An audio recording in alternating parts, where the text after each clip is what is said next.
Our MPs are playing roulette with our lives because they just can't be asked to do their jobs anymore.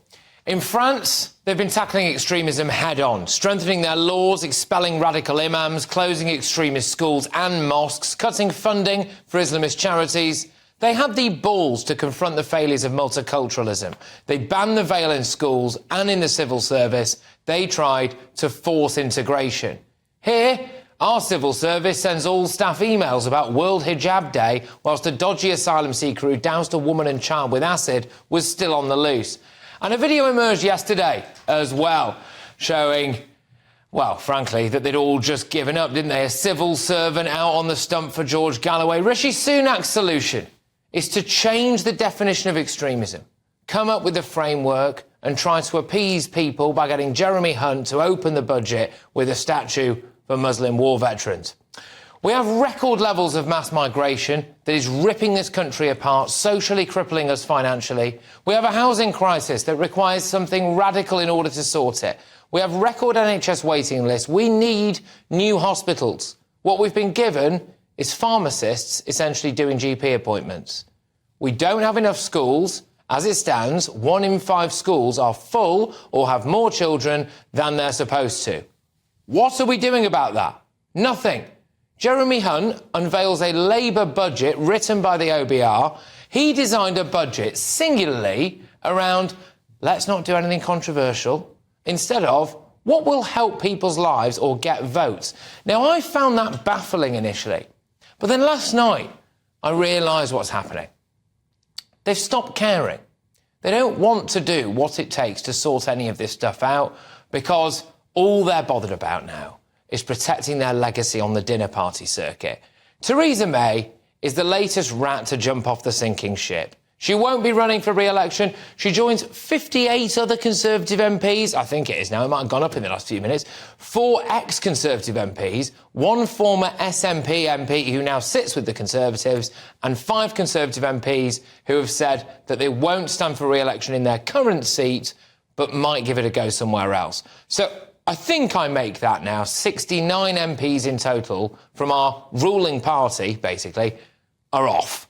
Sajid Javid, not content with getting his £1 million statue for Muslim war veterans, said something unbelievable last night. He essentially endorsed Sir Keir Starmer. He said, if I woke up the day after the election and Keir Starmer was standing outside 10 Downing Street, I'm not going to be frightened, right? I would have been if it had been Corbyn. There are actually very strong rumours about Chancellor Jeremy Hunt not standing at the next election. He denies them. Paul Scully mentions no-go zones, issues a grovelling apology, and then he says he's quitting.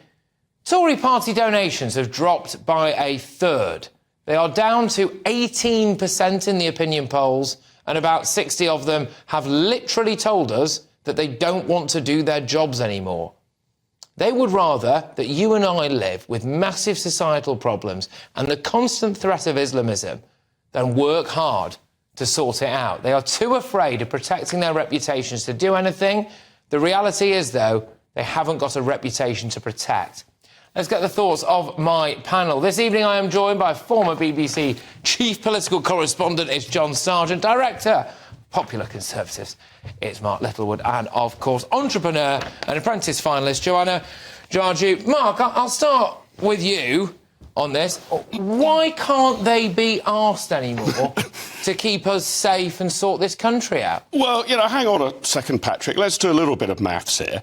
These people are public servants, you might argue, but they're not indentured slaves, right? This is, I think, I've just done the maths here. This is about 1 in 5 Conservative MPs standing down at the moment. It will go a lot higher than that, by the way. But that seems to me about a natural rate of attrition, right? You'd probably expect people to serve, 4 or 5 terms and then step down.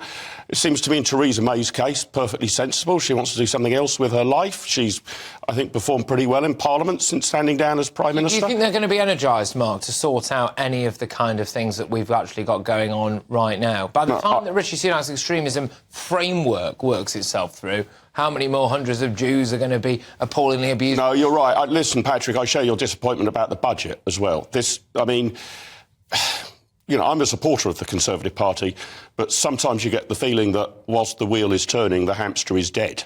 And there doesn't seem to be any, imaginative thought. The budget was very, very small ball, a couple of baubles in it that I quite liked. But in terms of the overarching problems facing Britain, I sometimes fear the government hasn't got a grip on them to speak of. Yeah, John, I was wondering last night when Theresa May became the latest one to jump off, and like I said, by the time this show's out, there'll probably be a few others. Actually, whether or not we should just have a general election. It does seem to me as though that they clearly have not got it in them to do any of the kind of radical things that we need doing now. Well, it depends who you ask. If you were to ask you, for example, what your view of radical is completely different from mine, and it's not necessarily, excuse me, a representation of everybody. But I think the problem with the Tories is that a lot of them are actually career politicians. And when the ship starts sinking, that's when they basically dip. And you just can see that. There's a lot of greed, there's a lot of, sleaze that we've seen. And now that they see that their success rate isn't likely to actually get to what it has been previously, they're ready to basically jump ship. And I'm not surprised about Theresa May. At the end of the day, she's close to retirement age. But also at the same time, I think Theresa May in her career has learnt a lot of lessons after the hostile environment. And even now, I think the whole Rwanda thing has probably triggered her quite a bit. And obviously she's been quite outspoken about that in the House of Commons, about, risks to trafficking victims and things like that. So I think now she's probably just disgusted at the party that she once loved. A lot of people, though, John, looking around, it's not just about the Islamist threat. We've got a housing crisis that does need something radical doing, whether it's the reform of planning laws or whether it's someone having the bottle to just stand up and go, right, look, we are building this amount of houses every single year, this is that. Schools, the things like, 1 in 5 primary schools now are at capacity or over capacity. Where are my kids going to go to school? Well, I was sure to think where my grandkids are going to go to school. There isn't but instead, they're just going, you know what? I'm not going to do anything controversial for the next few months because I'm not going to be here again and I don't want to end up accidentally putting my foot in it. And I think that's a dereliction of duty. Yeah, I don't think it's so much that. I think after 14 years, you get through a complete cycle of people, and you get through another cycle of people who appear to have talent and then tested in office. Then for one reason or another, they fail.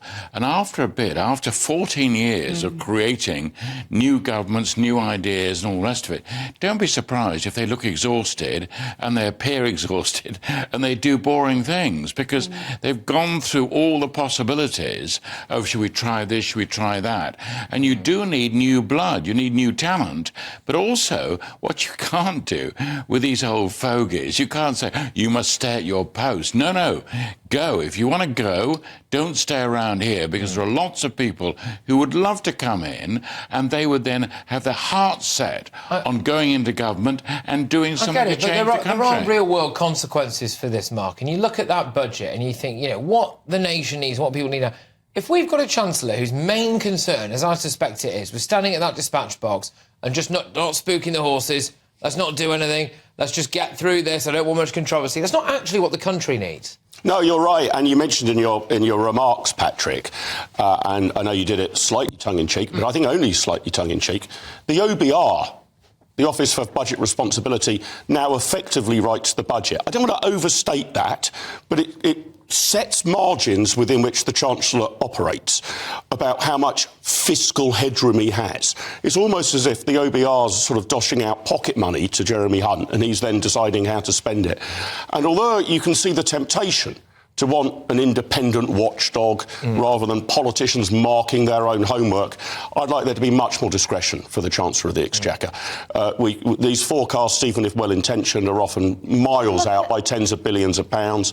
I think the responsibility should sit on the shoulders of an elected politician, not a bureaucrat. No, but look at what happened last time. It was in the hands of somebody like Kwasi Kwarteng, and look at what he did, and this is why he paid the penalty for that. He was sacked. Yeah, he was sacked. Okay, so if it goes wrong, the politician goes. Yeah, but he lost his job, all right, but I'm sure he's absolutely fine. He's doing much better than the people who can't afford their mortgages at the moment. But this is the same argument that people have when they talk about the Bank of England, saying the Bank of England has too much power. But the Bank of England should be independent and should be separate from the government. The Bank of England is essentially unsackable. I'm not saying that, I'm not saying that the Bank of England is kind of above being criticised, but at the same time, I would not put it, and it doesn't matter left or right, I would not put it in a politician's hands to be able to... Yeah. I mean, the problem is that that as far as the economy is concerned, it's going to take time. It doesn't matter how clever you are, what words you use. This is just after an extremely difficult period, particularly because of the pandemic. Now, this is equivalent to a war. It's a real sort of,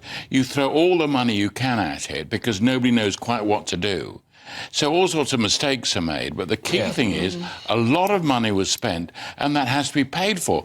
Now, if you're a young person coming into politics, you can say, well, you know, the wheel will turn, the recession will end, we'll get back on the front foot, we'll be able to do X, Y, and Z. The older people just think, oh, whatever happens, we've got 3 or 4 more years of austerity. Yeah, but not much fun. Mark, just final word on this. I started that monologue there by talking about the fact that the French are now laughing at us over the way that we are handling these protests, over the way that we're handling multiculturalism, and the way that we're handling Islamism in this country. And from what I can see right now, in fact, what we can all see, I think, is people who fundamentally do not have the minerals to do that. And this is where the dinner party circuit comes in for me. If they know they've only got a few months left in office, let's not do anything too controversial. Let's just have a statue over here for £1 million or something. Let's have Trump. But that is controversial, Patrick. Let's do that. But it needs someone with a bit of bottle. We're all living in this. But the strange thing here, and I say this as a member of the Conservative Party, is this, isn't it? That seems to me a sensible electoral strategy if you're the government 6 months from a general election and 15% ahead in the opinion polls. You would have thought if you're at 18% in today's opinion polls that the sensible electoral thing to do, even putting aside the right thing for the country, would be to gamble a bit. There doesn't seem to be much to lose. So steady as she goes is a pretty odd strategy. This is what I'm saying. No, it's we're trapped is more the feeling of there's not much we can do. Yeah. And more a feeling of just we need more time to cope with this. This is what happens. There are cycles. There are cycles. I think it's... You can't just beat the system and say, that's true. what we're going to do is borrow like crazy, spend like crazy. It doesn't work. The social stuff, you can do the social stuff, and I think they don't want to do that because they know they're going to be out of office and they don't want to get any backlash in the meantime.